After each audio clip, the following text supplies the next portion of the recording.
ವಿಜಯನಗರ ಜಿಲ್ಲೆ ಕೂಡ್ಲಿಗಿ ಪಟ್ಟಣದ ಪೊಲೀಸ್ ಠಾಣೆಯ ಮುಂದೆ ಸೋಮವಾರ ಮಧ್ಯಾಹ್ನ ಕೆಕೆಹಟ್ಟಿಯ ಗ್ರಾಮಸ್ಥರು ಜಮಾಯಿಸಿದ್ದರು. ಕಾರಣ ಅಯ್ಯನವರ ಬಸವರಾಜ್ ತಂದೆ ಲೇಟ್ ಬಸಪ್ಪ ಇವರ ಮಗನಾದ ನಾಗರಾಜ್ 24 ವರ್ಷದವನಾಗಿದ್ದು ಕೆಕೆಹಟ್ಟಿ ಗ್ರಾಮದ ಶಶಿಕಲಾ ಎನ್ನುವ ಹುಡುಗಿಯನ್ನ ಪ್ರೀತಿಸಿ ವಿವಾಹವಾಗಿರುತ್ತಾನೆ. 2 ವರ್ಷದ ಹಿಂದೆ ನಾಗಂಬ ಎಂಬುವರ ಮಗಳಾದ ಶಶಿಕಲಾ ಇವರನ್ನು ಮದುವೆಯಾಗಿದ್ದ ನಾಗರಾಜ್ ಪ್ರತ್ಯೇಕವಾದಂತಹ ಮನೆಯನ್ನ ಮಾಡಿಕೊಂಡು ಇಬ್ಬರು ಜೀವನವನ್ನ ಮುಂದುವರಿಸಿಕೊಂಡು ಹೋಗಿರುತ್ತಾರೆ. ನಂತರ ಸ್ವಲ್ಪ ದಿನಗಳಲ್ಲಿ ನಾಗರಾಜನ ಹೆಂಡತಿಯಾದ ಶಶಿಕಲಾ ಇವಳು ಗಂಡನಿಗೆ ಸರಿಯಾದ ರೀತಿ ಅಡುಗೆಯನ್ನ ಮಾಡದೇ ಇದ್ದುದರಿಂದ ಅವರಿಬ್ಬರ ಮಧ್ಯೆ ಮಾತಿನ ಚಕಮಕಿ ನಡೆದು ಜಗಳಕ್ಕೆ ತಿರುಗಿದೆ. ಈ ಕುರಿತು ಪೊಲೀಸ್ ಠಾಣೆಗೆ ಹೋಗಿರುವಂತಹ ಸಂದರ್ಭದಲ್ಲಿ ನಾಗರಾಜನಿಗೆ ಹಾಗೂ ಶಶಿಕಲಾ ಇಬ್ಬರಿಗೂ ಪೊಲೀಸರಿಂದ ತಿಳುವಳಿಕೆಯನ್ನ ಹೇಳಿ ಕಳಿಸಿರುತ್ತಾರೆ. ನಂತರ ಶಶಿಕಲಾ ಗಂಡನ ಮನೆಗೆ ಹೋಗದೆ ಶಶಿಕಲಾ ತನ್ನ ತಾಯಿಯ ಮನೆಯಲ್ಲಿ ಇದ್ದುದರಿಂದ ಜನವರಿ 24ರಂದು ಶಶಿಕಲಾಳನ್ನು ನಾಗರಾಜ್ ಮನೆಗೆ ಕರೆಯಲು ಹೋದಾಗ ಶಶಿಕಲಾಳ ತಾಯಿ ನಾಗಮ್ಮ, ಅಣ್ಣ ಮೇಘರಾಜ್, ಚಿಕ್ಕಪ್ಪನಾದ ಸೊಸೈಟಿ ಕೊತ್ಲಪ್ಪ ತನ್ನ ಹೆಂಡತಿಯಾದ ಶಶಿಕಲಾ ಇವರುಗಳ ನಾಗರಾಜನಿಗೆ ಅವಾಚ್ಯ ಶಬ್ದಗಳಿಂದ ಬೈದಾಡಿ ನಾಗರಾಜನ ಮನಸ್ಸನ್ನು ನೋಯಿಸಿದ್ದಾರೆ. ನಾಗರಾಜನು ಎಲ್ಲಾದರೂ ಹೋಗಿ ಸಾಯಿ ಎಂದು ಪ್ರಚೋದಾತ್ಮಕವಾದ ಹೇಳಿಕೆಯನ್ನು ಹೇಳಿರುವ ಮಾತನ್ನು ನಾಗರಾಜ್ ಗಾಢವಾಗಿ ಮನಸ್ಸಿಗೆ ತೆಗೆದುಕೊಂಡಿದ್ದಾನೆ. ನಾಗರಾಜ್ ಅದೇ ದಿನ ಮಧ್ಯಾಹ್ನ 3 ಗಂಟೆ ಸಮಯಕ್ಕೆ ಕೆಕೆಹಟ್ಟಿ ಗ್ರಾಮದ ಪಕ್ಕದಲ್ಲಿ ಇರುವಂತಹ ಮಲಿಯಮ್ಮನ ದೇವಸ್ಥಾನದ ಹತ್ತಿರ ಕ್ರಿಮಿನಾಶಕ ಔಷಧಿಯನ್ನ ಸೇವಿಸಿ ತಾನು ಸಾಯಲು ಕಾರಣರಾದಂತಹ 4 ಜನ ಎಂದು ವಾಯ್ಸ್ ಮೆಸೇಜ್ ಮೂಲಕ ವಾಟ್ಸಪ್ ಗ್ರೂಪ್ಗಳಾದ ಕಟ್ಟಡ ಕಾರ್ಮಿಕರ ಗ್ರೂಪ್ ಹಾಗೂ ಪಾಳೆಗಾರರ ಗ್ರೂಪ್ಗಳಿಗೆ ನಾಗರಾಜನು ವಾಯ್ಸ್ ಮೆಸೇಜ್ ಅನ್ನು ಕಳುಹಿಸಿದ್ದಾನೆ. ವಿಷಯವನ್ನು ತಿಳಿದಂತ ತಕ್ಷಣ ಜನರು ಕೂಡ್ಲಿಗಿ ಸಾರ್ವಜನಿಕ ಆಸ್ಪತ್ರೆಗೆ ದಾಖಲಾತಿ ಮಾಡಿದಾಗ ಚಿಕಿತ್ಸೆ ಫಲಿಸಿರುವುದಿಲ್ಲ. ಈ ವಿಷಯವನ್ನು ತಿಳಿದ ನಂತರ ಹೆಚ್ಚಿನ ಚಿಕಿತ್ಸೆಗೆಂದು ಕೊಪ್ಪಳ ಜಿಲ್ಲಾ ಸಾರ್ವಜನಿಕ ಆಸ್ಪತ್ರೆಗೆ ನಾಗರಾಜ್ನನ್ನು ದಾಖಲು ಮಾಡಲಾಗಿರುತ್ತದೆ. ದಾಖಲಾದ ನಾಗರಾಜನು ಚಿಕಿತ್ಸೆ ಫಲಕಾರಿಯಾಗದೆ ಭಾನುವಾರ ಸಾಯಂಕಾಲ 7 ಗಂಟೆಗೆ ಆಸ್ಪತ್ರೆಯಲ್ಲಿ ಮೃತಪಟ್ಟಿರುತ್ತಾನೆ. ಈ ವಿಷಯವನ್ನು ತಿಳಿದ ನಂತರ ಕೆಕೆಹಟ್ಟಿ ಗ್ರಾಮಸ್ಥರು 4 ಜನರ ವಿರುದ್ಧ ನಾಗರಾಜನ ಸಾವಿಗೆ ಕಾರಣರಾದವರೆಂದು ಪೊಲೀಸ್ ಠಾಣೆಯಲ್ಲಿ ದೂರನ್ನು ದಾಖಲಿಸಿದ ನಂತರ ಅವರನ್ನು ಕಾನೂನು ಕ್ರಮ ಕೈಗೊಳ್ಳುವಂತೆ ಹೋರಾಟ ಮಾಡುವುದಾಗಿ ತಿಳಿಸಿದರು.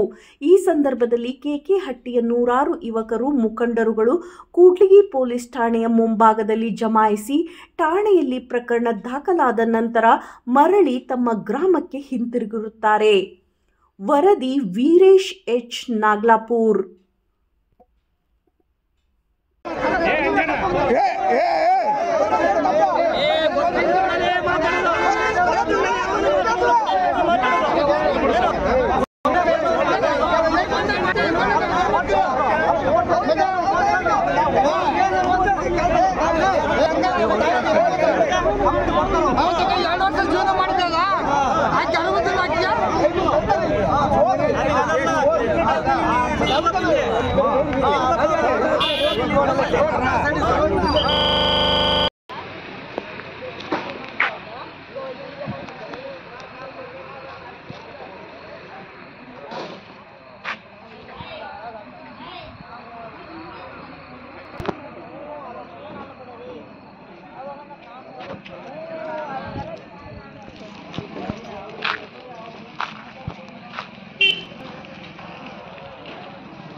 ನನ್ನ ಹೆಸರು ಓಬಕ್ಕ ಸರ್, ಕೆಕೆಹಟ್ಟಿ.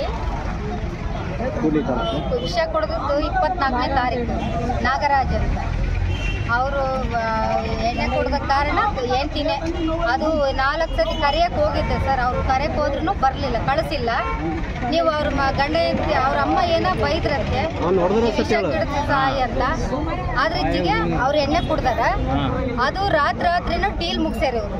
ಅದು ಯಾರು ಇಲ್ಲ, ಊರರಿಲ್ಲ, ಊರರ ಮುಖಂಡರಿಲ್ಲ, ಇಲ್ಲ ಊರರ ಮೆಂಬರ್ ಇಲ್ಲ, ಯಜಮಾನ್ರು ಇಲ್ಲ, ಯಾರನ್ನೂ ಕರೆ ಕಳಿಸಿಲ್ಲ. 1 ಗಂಟೆ ರಾತ್ರಿ 2 ಗಂಟೆಗೆ ಡೀಲ್ ಮುಗಿಸಿ FIR ಅಂತೇಳಿ ಕಳಿಸಿದ್ರು.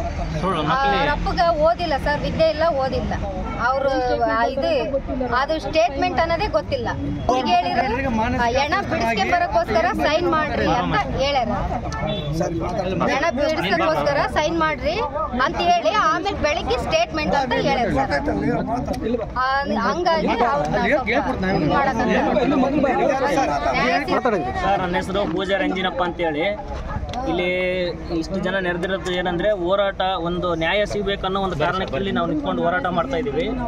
ಕಾರಣ ಏನಿಲ್ಲ, ನಮ್ಮ ಊರಿನ ಹುಡುಗ ಆದ ನಾಗರಾಜ್ ಎನ್ನುವನು ವಿಷ ಸೇವಿಸಿ ಈಗ 10 ದಿನಗಳಿಂದ ವಿಷ ಸೇವಿಸಿದ್ದ ದಾಂಪತ್ಯ ಕಲಹದಿಂದ. ಅದು ಪೊಲೀಸ್ ಸ್ಟೇಷನಲ್ಲಿ ಕಂಪ್ಲೇಂಟ್ ಆಗಿತ್ತು. ಅದನ್ನು ಬಗೆಹರಿಸಿ ಕಳಿಸ್ತೀವಿ ಅಂತ ಅವ್ರು ಪೊಲೀಸರು ಹೇಳಿದರು. ಆದರೂ ಅವರು ಏನು ಅಂತ ಕೇಳಲಿಲ್ಲ. ಆಮೇಲೆ ಏನಾಯಿತು, ಅವನು 2-3 ಸರಿ ಅವ್ರ ಮನೆ ಹತ್ರ ಹೋಗಿ ನಾನು ಇನ್ಮೇಲೆ ಕುಡಿಯಲ್ಲ, ನಾನು ಚೆನ್ನಾಗಿರ್ತೀನಿ, ನನ್ನ ಹೆಂಡತಿ ನನ್ನ ಹತ್ರ ಕಳಿಸ್ಕೊಡ್ರಿ ಅಂತ ಕೇಳ್ಕೊಂಡಿದ್ದ. ಆದರೂ ಅವರು ಅವನಿಗೆ ರೆಸ್ಪಾನ್ಸ್ ಮಾಡಲಿಲ್ಲ. ಇಲ್ಲ, ನೀನು ಪೊಲೀಸ್ ಹತ್ರನೇ ಹೋಗಿ ಮಾತಾಡು, ಪೊಲೀಸ್ ಹತ್ರನೇ ಹೋಗಿ ಕೇಳು, ಆ ಪೊಲೀಸ್ ಹೇಳಿದ ಮೇಲೆ ನಾವು ಕಳಿಸ್ಕೊಡ್ತೀವಿ ಅಂತ ಅವನಿಗೆ ಹೇಳಿದ್ರಂತೆ, ನಮಗೆ ಗೊತ್ತಿರೋ ಮಾಹಿತಿ ಪ್ರಕಾರ. ಆಮೇಲೆ ಅದೇ ಒಂದು ಕಾರಣದಿಂದ ಅವನು ಮಾನಸಿಕವಾಗಿ ನೊಂದು ಬೆಂದು ಅವನಿಗೆ ಒಂಥರ ಜೀವನದಲ್ಲಿ ಒಂಥರ ಜಿಗುಪ್ಸೆಕ್ಕೆ ತಗೊಂಬಂದು ವಿಷ ಸೇವಿಸಿ 10 ದಿನ ಆಗಿತ್ತು. ನಿನ್ನೆ ಅವನು ಸತ್ತೋಗಿದ್ದಾನೆ ಅವನು. ಆದರೆ ಇಲ್ಲಿ ನಮಗೆ ನೋಡಿ, ಇಲ್ಲಿ ಕಾಪಿ ಪ್ರಕಾರ ನನ್ನ ಸಾವಿಗೆ ನಾನೇ ಅಂತ ಇಲ್ಲಿ ಪೊಲೀಸರು ಸ್ಟೇಟ್ಮೆಂಟ್ ನಕಲಿ ಮಾಡ್ಯಾರ ಇದನ್ನ. ಆದರೆ ಅವನು ಮಾತಾಡಿರೋ ವಾಯ್ಸ್ ರೆಕಾರ್ಡ್ ಇದೆ. ನನ್ನ ಸಾವಿಗೆ ನನ್ನ ಹೆಂಡತಿ, ಆಮೇಲೆ ಸ್ಟೋರ್ ಪುಟ್ಬಸಪ್ಪ, ಆಮೇಲೆ ಅವನು ಸಾಪ್ ನಾಗಮ್ಮ ಮತ್ತು ಮೇಘರಾಜ್ ಅನ್ನೋದು ಒಂದು ಸ್ಟೇಟ್ಮೆಂಟ್ ಐತೆ.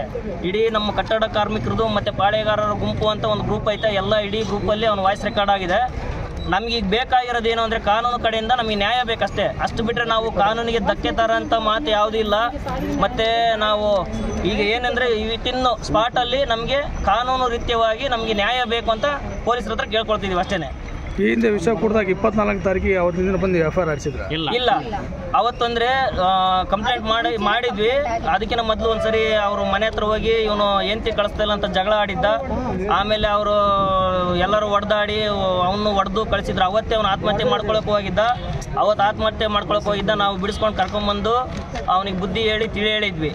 ಆದರೂ ಇವತ್ತಲ್ಲ ನಾಳೆ ಸರಿ ಹೋಗ್ತೀವಿ ಅನ್ನೋ ಒಂದು ನಂಬಿಕೆ ಮೇಲೆ ಅವನು ಇದ್ದ. ಕೊನೆಗೆ ಹೋಗಿ ನಿನ್ನೆಗೆ 10 ದಿವಸ ಹತ್ತತ್ರ, ಮೊನ್ನೆ ಶುಕ್ರವಾರಕ್ಕೆ 8 ದಿವಸ ಅವ್ರ ಮನೆ ಹತ್ರ ಹೋಗಿ ಅವ್ರ ತಾಯಿ ಹತ್ರ ಕೇಳ್ಕೊಂಡಿದ್ದಾನೆ ಅವನು, ಕಳಿಸ್ಬಿಡಕ್ಕ, ನಾನು ಇನ್ಮೇಲೆ ಚೆನ್ನಾಗಿರ್ತೀನಿ, ಕುಡಿಯಲ್ಲ, ನಾನು ಚೆನ್ನಾಗಿರ್ತೀನಿ, ಇಬ್ಬರು ಚೆನ್ನಾಗಿ ಜೀವನ ಮಾಡ್ತೀವಿ, ನಿನ್ನ ಮಗಳು ನನ್ನ ಹೆಂಡತಿ ನನ್ನ ಮನೆಗೆ ಕಳಿಸ್ಬಿಡು ಅಂದರೆ ಅವ್ರ ತಾಯಿ ಕಳಿಸ್ಕೊಡ್ಲಿಲ್ಲಂತೆ.